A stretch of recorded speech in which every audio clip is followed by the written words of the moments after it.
on page David,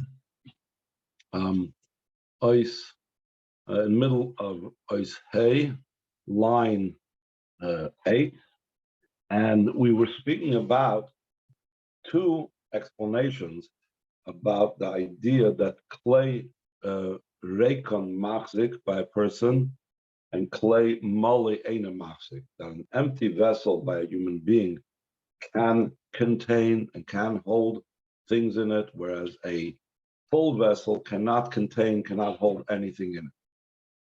So we were speaking about that there is, when a person is filled with physical, mundane matters, his desires and so on, so then there's no room and there's no possibility for him to be able to contain the spiritual.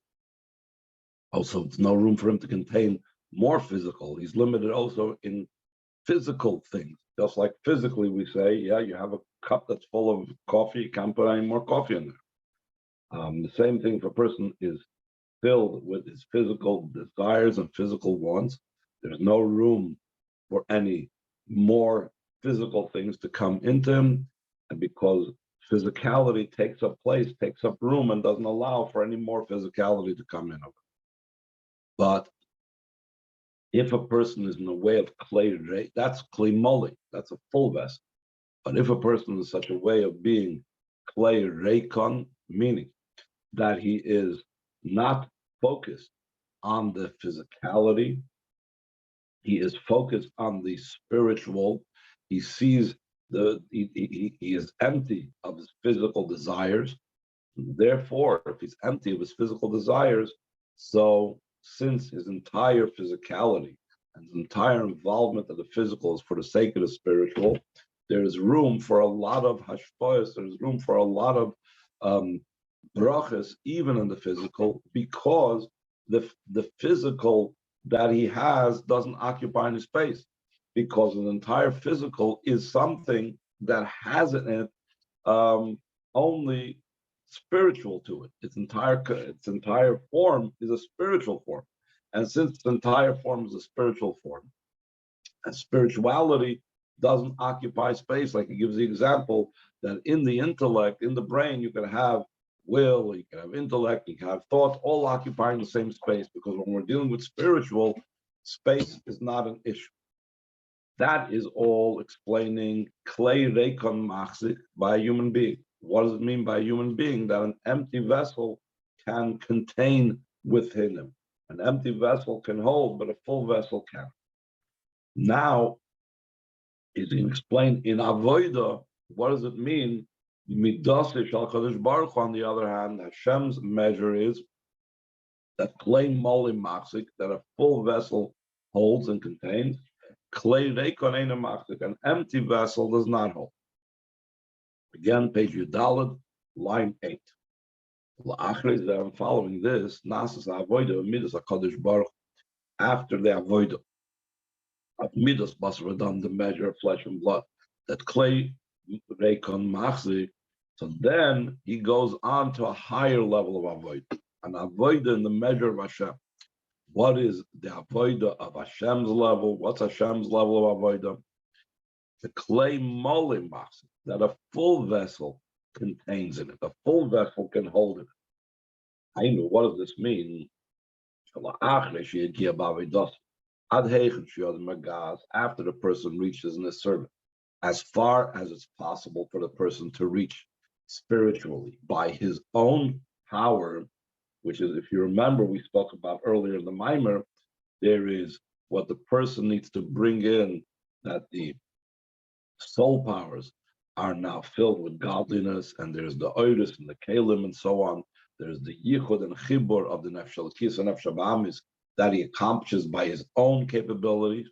And then once he's done, and once he's made the union of the nefesh elokis and nefesh habahamis as much as he is able to do, so then we give him a gift from above, the rots and the will that's beyond reason, and that comes down into the oidus and kalim as well. And that's what he's going to start alluding to right now.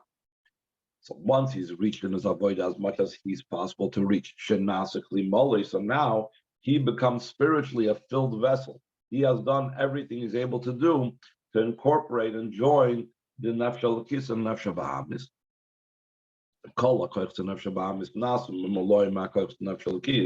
All the powers of the animal soul becomes filled from the powers of the godly soul.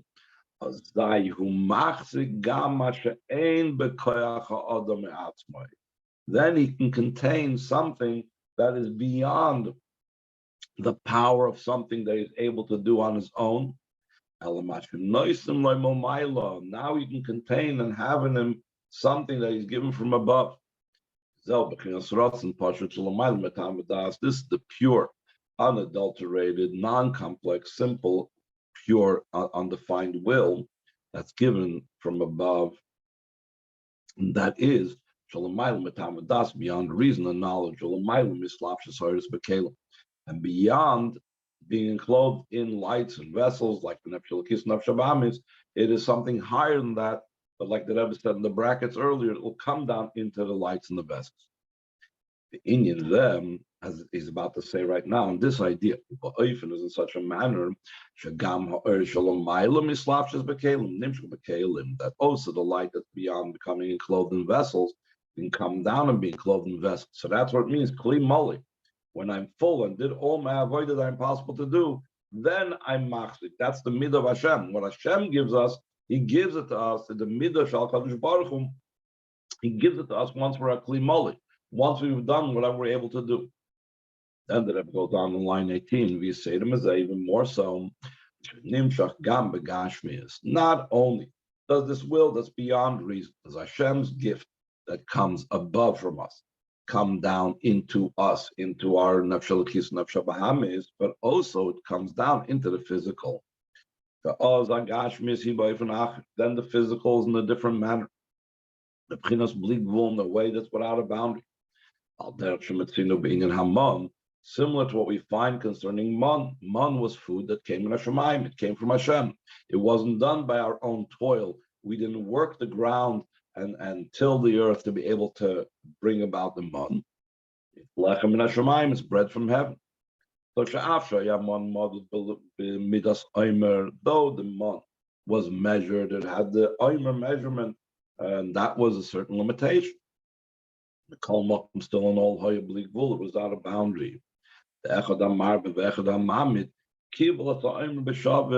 Whether someone did less, collected less, whether someone collected more, he received the omer equally.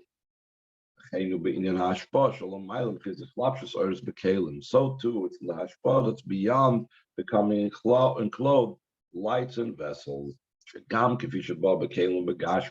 the way it comes down to vessels, and even the way it comes down to the physical, it still remains and retains its infinite nature because it's coming from Hashem, who is infinite, who is beyond limitation whatsoever. Any questions before we go on? Are we talking about insights or learning, teaching, or exactly? We're talking about essentially, in the most simple sense, we're talking here about the spiritual experience that my soul can experience through avodah, through davening, and so on. And not only do I have this type of love for Hashem, that is something based on what I have created intellectually, and I've evoked in my nefesh intellectually, I also reach such a type of will and desire and yearning to connect with Hashem that is beyond any type of limitation. That's the simple meaning of the Sratzim Shalom Mayim Metavadas. But that going out of the box limitation is not something that causes me to lose myself, but it is while I am functioning in this world, while my nefesh elokis is in my nefesh bahamis, while there's oris b'kelim, it infuses my Torah learning, my mitzvahs, my davening with this type of connection of Hashem that's completely over the top.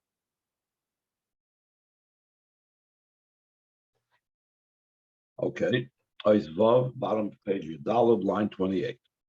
So now he's going to bring this back to what we spoke about in the beginning of the Maimer concerning Atem Nitzavim Hayoim Kulchem. And he asked, once it says already, you are standing today, all of you, Why does he say afterwards and enumerate all the different levels, Rashechem, Shiftechem, wood choppers and water carriers? Seems to be not only redundant, but in a way, taking away from the kulchem aspect, from the fact that there's this unity without any distinction between anyone. Why does he all of a sudden now go into distinctions? There's heads and there's elders and there's the wood choppers and so on. Seemingly, it flies in the face of what he said earlier. So he says, just like in the individual service of every single person,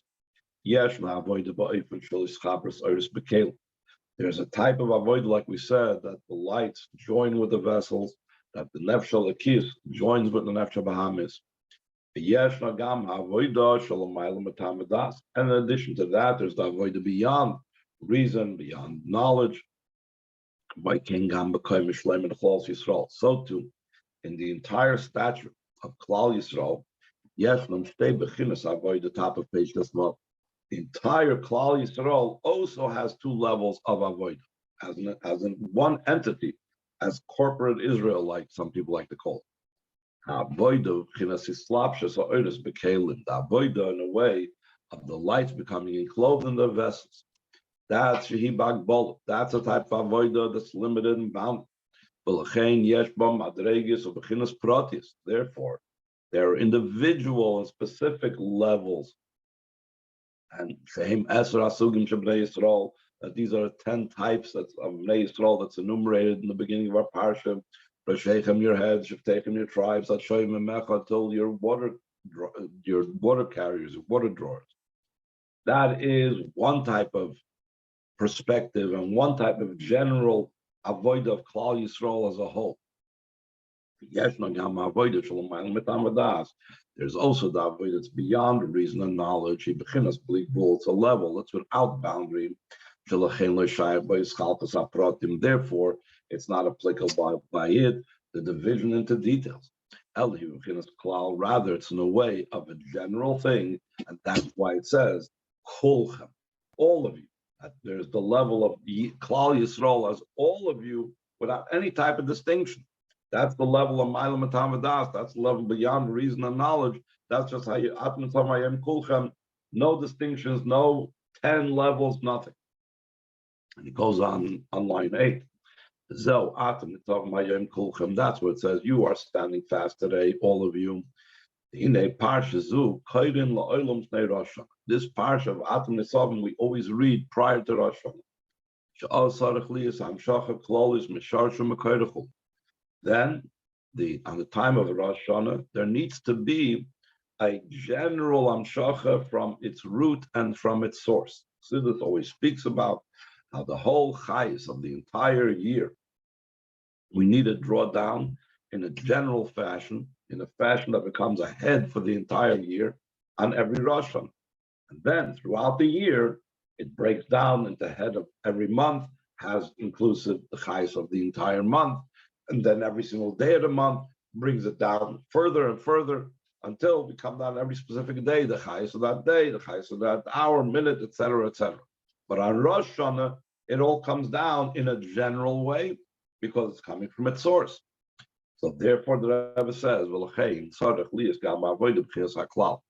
therefore, the avodah that we do also has to be in a general manner, just like the oil that we're bringing down is a general light, an all-encompassing light that includes the entire year. Like we say, bless us, our Father, that we are all as one. So the famous word is, why does it say, bless our Father as we are all one? When we bring down the bracha, specifically when we are all one, klal in a way of a whole entire entity, all joined together. That's why it has to be at that time the level that you are standing fast, all of you. There has to be without divisions of levels. But so that's great. Let's stop over there. The Rebbe goes on line 16. Yet even shakavon Since the intention is that we should draw down the light specifically into the vessels. Therefore, the pasuk continues, Rashechem Shiftechem Goimer, your heads of tribes, etc.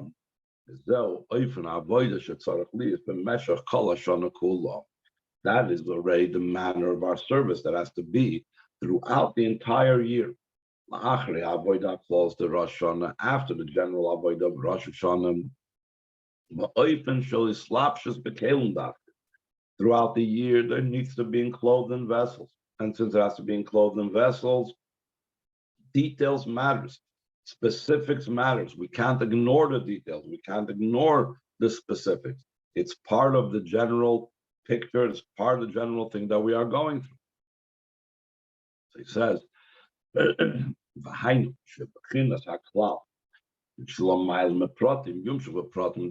this general light that is beyond details that comes down on Rosh Hashanah now throughout the year needs to come down into the details. Like we said before in the avodah of the Ratzon Shalomayel Matam Vadas, that it's not just a person is out of this world and breaks out of the box, but now it has to impact his world and has to permeate his world, has to permeate the Oiris Bekelim.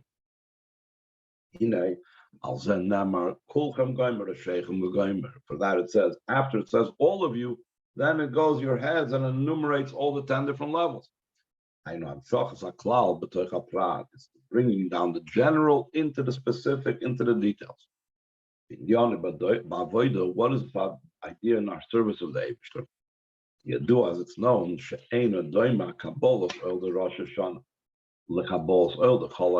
not the same. The acceptance of the yoke of heaven, of Rosh Hashanah, the acceptance of the yoke of heaven, that is throughout the entire year. We know, we bring this down in many Mamodim, that when it comes to the question about Kriya Shema, why does it say Ma, the parsha of Shema, before the parsha of Hoim Shemoya? Because first, accept upon yourself the yoke of the kingdom of heaven, and then accept upon yourself the mitzvahs. So there's a daily Kabbalah oil that we recite in Krishma twice a day, once in the morning, once in the night, midaraisa, that we have to do at least twice a day. That is the acceptance of the yoke of heaven that we do daily. But then on Rosh Hashanah, we also have this entire thing of the acceptance of the yoke of heaven. That is, we are accepting Hashem as king. We are coronating Hashem as our king. So he says, what's the difference between them? Line 2 on page Zayin, in Kabbalah's oil klolis. This is the general acceptance of the yoke of heaven. The Lamaila mitam v'das, that is beyond reason and beyond knowledge, is a avodah v'chinas klal. That is the avodah that is in a way of a general type of thing. In other words, a person could accept the yoke of heaven a whole year round, that it's something that the intellect understands and realizes that the person needs to have Kabbalah soil and needs to accept Hashem as his king, and he recites that twice a day, like we said, Shema Yisrael, Hashem Elokeinu, Hashem Echad. Comes on Rosh Hashanah, it's a totally different type of level. That on Rosh Hashanah, it's a time of accepting the yoke of heaven, completely putting my faculties aside, putting aside my emotions, putting aside my intellect. So the Rebbe is going to go on and say, where do we see this idea of putting aside my emotions and my intellect? It's by the focus of what we devote ourselves to on Rosh Hashanah. B'chlal, it comes a time of Shabbos and Yom Tov, especially for someone that goes to work all week. So that's a time that a person is supposed to dedicate more to davening and more time to learning. It says even Chol Hamoed that we're not supposed to go to work, so we should be able to devote more time to our learning, etc., etc. Comes Rosh Hashanah, the previous Rebbe says it's not so much about learning, because it's about saying the words of Tehillim, words of davening. That's the main focus. Let's see it inside. Line 4. This is also what my father-in-law writes, but the Friedrich writes in many, many different mamorim. שבראש השנה צריך לייקר מאוידס הזמן, that on Rosh Hashanah, first of all, one needs to be very careful about the time. Not a moment should go to waste. The time is extremely precious on Rosh Hashanah because it's a general chayis for the entire year. And just like the brain, the physical brain, any little thing in the brain could affect the entire body, the same thing, every moment in Rosh Hashanah is rich in its capabilities to affect the entire year. So every moment should not go to waste. This is the idea about not going to sleep Rosh Hashanah in the afternoon, etc. But the Alter Rebbe says if you go ahead and I think the Alter Rebbe brings down Shulchan Aruch, but that doesn't mean you should waste your time with frivolity and Dvarim B'Teilim and things of most no substance. The point is that every moment needs to be filled with positive things. But specifically, what type of positive things?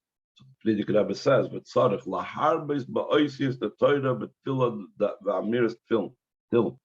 One needs to increase in the letters and words of Torah and davening and saying of Tefillin, because it's mainly about the letters. It's in a way a similar thing to what's brought down about Tikkun Leil Shavuos, that it's mainly about saying the words, mainly about saying the letters. That is something, as Muksunginik say, this is something that's beyond intellect. It's the idea of total Kabbalah soil.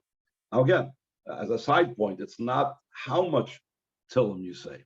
It's just that the person is immersed and involved completely in like it says, it's better to do a little bit with intention and totally invested in it than a lot without intention. So the point is, to sit hours and saying Tillim doesn't make a difference how much you accomplish, how many chapters you said. You said 5 chapters in 2 hours, it's fine. The main thing is I'm totally invested and immersed in spending my time in saying these holy words. It's interesting. I was also learning a mimer with someone this week, or it was last week, that usually it speaks in Mamar Chassidus about how the Hachtaras HaMelech and the coronation of the king is accomplished through the blowing of the shofar. In that mimer, the Frierdiker Rebbe didn't mention anything about shofar. He was saying about saying the words of Tillim, saying oisius. This is what brings out the coronation of the king. So we're going to have an understanding of this right now, because the saying of letters, that's not something that involves intellect. That's pure Kabbalah soil. And the reason for this is because the avoid of saying, the avoid of saying the letters and words, everybody is the same. The loikim might be is not like in matters that involve comprehension and understanding. Over there are different levels. Some understand more, some understand less, some are more gifted, and so on.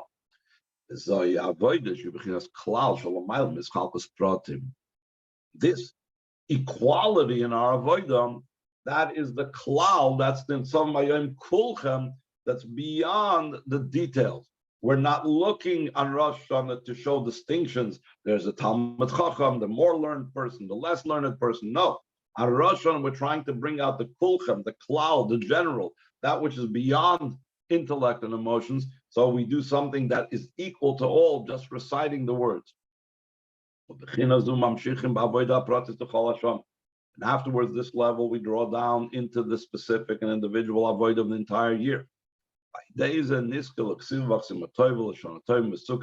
we will merit to be written and sealed for good, for a good and sweet year, in a visible and revealed good, and should be for everybody. Any questions?